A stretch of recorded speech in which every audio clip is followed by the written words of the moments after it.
The Washington, D.C. area has produced several talented basketball players over the years. But today, you'll meet a young lady who could be one of the most accomplished high school players the area has ever seen. That's this week's 5-Star Feature. Entering the 2018-19 school year, no player, male or female, had ever won Gatorade's National High School Basketball Player of the Year as a sophomore. But Azzi Fudd changed that. That season, she averaged 26.6 rebounds and 2.5 assists per game to lead St. John's College High School to a 35-1 record. At just 16 years old, she had become one of the biggest names in high school basketball. I was shocked, honestly. People asked if I was really surprised. I had no clue, just because there were so many other really talented players in the country. She's doing things that nobody's ever done before. It's just a testament. She's getting recognized for the work she's put in, the player that she is, the person that she is, and she certainly was deserving. There were other really good kids in that class. We played them all, and none of them were easy. It's not necessarily my goal to get the awards, but just seeing that people recognize how hard I work. I don't know, it kind of boosted my confidence just that people notice how hard I work both on the court and in the classroom. When you ask her coaches what they like about her game, there's a simple answer. Everything.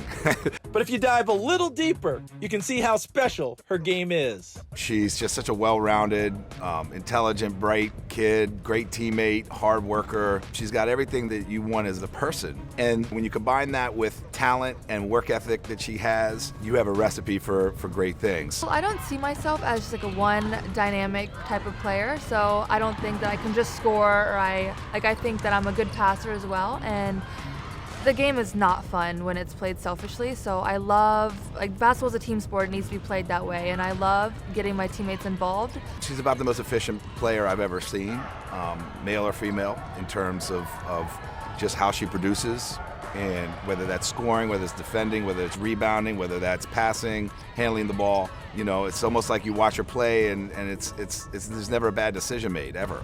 Azzi got a great start in basketball thanks to her parents. Both her mom and dad played collegiately, and both are now coaches. But the first step with Azzi was simply getting her to try basketball. She didn't want to do anything. She didn't want to go to school. She wanted to be homeschooled. She didn't like new things. And so we tried to force her out of her comfort zone and try new things. We tried to get her, introduce her to other sports, soccer, dance, gymnastics. Finally, one day around when she was like about 7, I said, hey, so in the summer, you're going to try basketball next. She was like, no, and just immediately started crying. I loved being around it, but I didn't like doing new things, and I saw my parents yelling at their teams and their kids, and I was like, whoa, I don't want to be yelled at, so I didn't want to play. And once they made me play, and once I eventually started playing, I loved it. Once Azzi found a love for basketball, her game truly took off. It's led to national awards, opportunities with USA Basketball, and she's even gotten to meet several professional athletes, including Steph Curry and the late Kobe Bryant. Kobe was my dad's favorite player forever, so I watched him a little bit growing up. It's hard not to be a Kobe fan, but I reached out when I was going out to LA one time just to see if I could work out, not really thinking he would respond, and he did. And from there, our relationship, both with him and his daughter Gigi, we kind of hit it off right away, and he was someone I really looked to as a mentor, and I'm grateful for the opportunity to have been given a chance to learn from him. I was invited to Steph Curry's elite camp my freshman year. You can kind of tell how genuine he is just by talking to him at his camp, and so I met him the first year, and we kind of kept a good relationship. He'll reach out sometimes, ask how I'm doing. She's running with a high-level crowd for sure, so she's a national brand already, and yet you wouldn't know it. Just as hungry and humble as she ever was. But Azzi's road to success hasn't come without setbacks. In the spring of her sophomore year, she tore her ACL and MCL. It was devastating at the time, but with the support of her parents, Azzi's resolve truly showed as she rehabbed. When I tore my ACL, it was kind of like, why me? Like, why now? And I was so sad, devastated.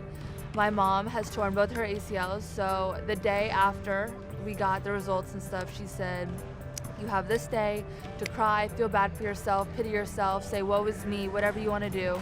And then tomorrow, we start attacking because we have a recovery road that we need to get on. So I took that day, cried, felt bad for myself. And then, of course, there were times where I still cried, but I tried to keep moving forward, and I found little stepping stones along the way to keep me positive. Watching her, I think injuries make or break kids. You find out who you are. You find out how much do you love it. You find out how much you're willing to push through, because it is painful, it is uncomfortable, it is, trying mentally every day. And she was back on the floor in like 8 months, something like that. And I mean, played 21 games. I mean, just phenomenal. Azzi began to look like her old self late last season, and now she's fully healthy, though how much she gets to play this year could be limited by coronavirus restrictions. But we do know where she'll be in the fall. The University of Connecticut. There could be a long list of big things ahead for Azzi, but those close to her will always know her as a young lady with a giving heart and a talented athlete who will never hesitate to lift up people around her.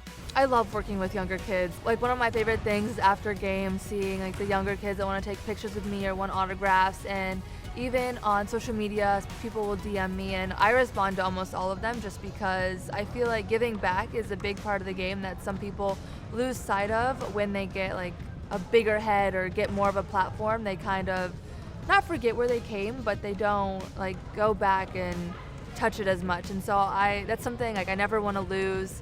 She's genuine, great person. The kid that you see in these interviews is exactly who she is. Those are the things that I want people to understand about her, is that she's a genuine person. She's very compassionate. She's got a big heart. She'll help anybody, anywhere. She would, give anybody anything. And she's just a really good soul. She takes pride kind of in everything that she does. I think, it's a testament to her parents and, the way she was brought up. And, it's just been an honor to get close with their family and friends for life. It's going to be exciting to see what the future brings for her. Thanks for checking out Sports Stars of Tomorrow on YouTube. If you enjoyed this video, please be sure to give it a like, and please subscribe to our channel so you see all of the latest content.